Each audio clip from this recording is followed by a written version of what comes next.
নাকি তাকে গ্রেফতার করা হয়েছে, পুরুলিয়া থেকে তাকে গ্রেফতার করা হয়, তার বিরুদ্ধে একাধিক অভিযোগ ছিল আগে থেকেই।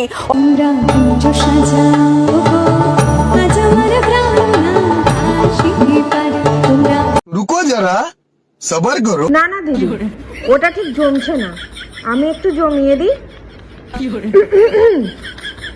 তোমরা শ্রীঘর সাজাও গো, আজ আমার প্রাণনাটা আসিতে পারে। তোমরা শ্রীঘর সাজাও গো, আজ আমার প্রাণনাটা আসিতে পারে। মনে চাহে প্রাণে চাহে, মনে চাহে প্রাণে চাহে, শ্রীঘর চাই যারে। তোমরা শ্রীঘর সাজাও গো, আজ আমার প্রাণনাটা আসিতে পারে। তোমরা শ্রীঘর সাজাও গো, আজ আমার প্রাণনাটা আসিতে পারে।